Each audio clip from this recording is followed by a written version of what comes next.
It's the Big Kahuna. I just got home from running some errands.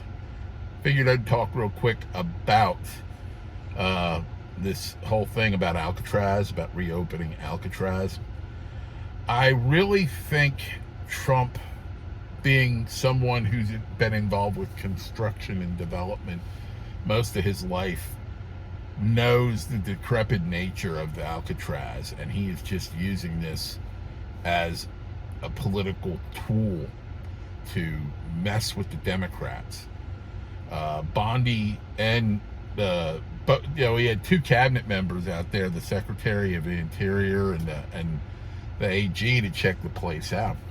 And I think when they realize just how much money and work and logistics and infrastructure has to be invested in this place to be able to reopen, they're going to realize it's cost prohibitive.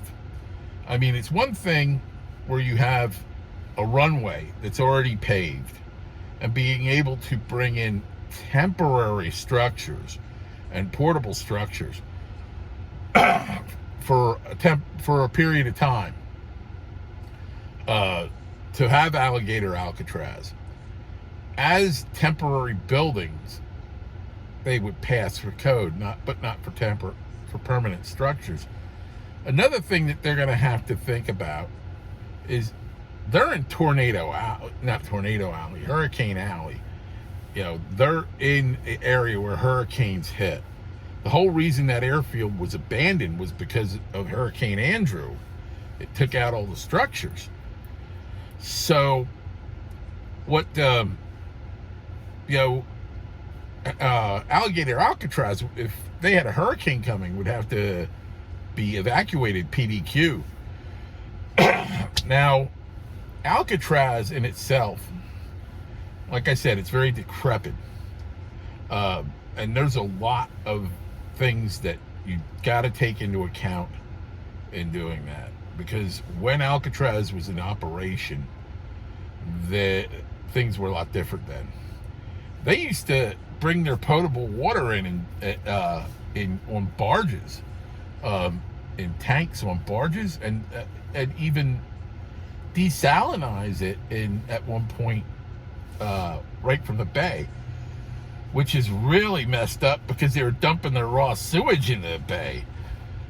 So you can't do these things anymore. Their power station, they had no external source of power because they had to have a power station there that burnt coal to provide all the electricity for Alcatraz.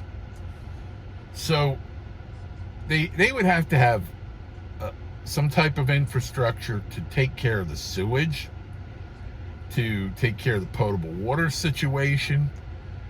Now, there's things they could bring in, the point of use systems that are transportable. They'd have to put them on barges. But the problem is that the sewage is going to stink like hell. I mean, it's going to stink to high heaven all the way into the bay. Everybody in that poorly ventilated buildings are going to really, it's going to reek. And then you have pretty much every stick of pipe is going to have to be replaced there. And you're going to have it place rewired. You're going to have to bring in fire protection, sprinkler systems, all this stuff to bring it up to code. Because back then when they built that, there was little or no building codes when that place was built. And no matter I don't know what code they go off of, if they go off of BOCA or national building codes, it's gonna take a lot. And like I said, it's gonna be cost prohibitive because for them to reopen it. And I think Trump knows this, and he's using Alcatraz kind of as a two-ended stick because both ends of the stick to use against them, because one, it's a PR thing. It's a PR plus for Trump. And also it's a deterrent. it's something they can use to get these illegals to voluntarily deport. And it's a public relations tool. It's basically what he's doing there. At least that's the impression I got, because otherwise that's just there's just so much they got to do. I mean, they got to strip all the paint. They got to strip all that paint because it's lead based. They got to strip that down to the concrete and put on latex based enamel, and there's a lot to do to that place to bring it up to modern standards, and I just don't see it happening.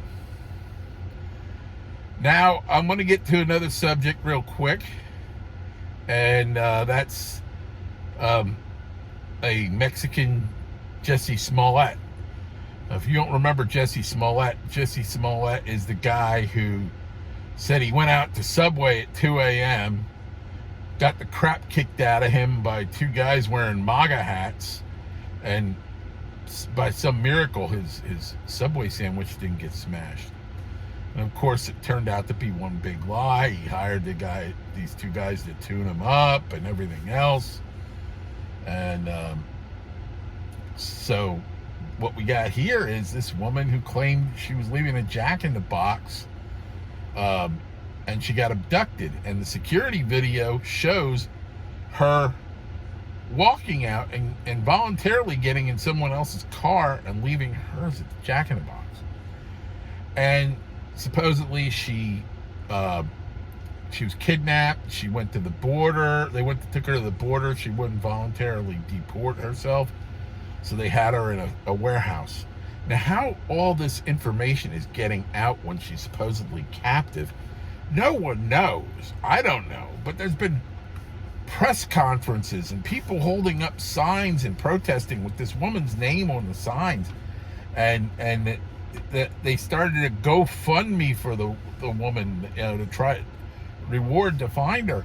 And it turns out she's living up in Bakersfield. She was hiding up there, and the FBI and ICE found her. So she had this outfit on, this beat up outfit and dirt on her face. She was supposedly living in some warehouse, and she had this torn up shirt on and all that, and they knew right away she wasn't being held by any of our law enforcement agencies, because she had all her jewelry on. And they're going to take your jewelry when you're in custody. They're going to take your jewelry, they're going to inventory it, and they're going to put it in they're going to secure it for you. And she that right there was evidence enough to start an investigation. And when they found out that it was all a big lie. And that's how it is with liberals. Everything's a big lie. It's a big stunt. It's just, that's all they have, because they don't have issues. And what issues they have, they resort to lies and tricks and stunts. That's their playbook. No substance. No substance, no issues. They have nothing, so they got to resort to this kind of crap. Whether she was put up to it, we don't know. But her daughter, she had some accomplices in it, and one of them was her daughter. So we'll be finding out more. So I guess that's it. Stay safe. God bless. Hang loose.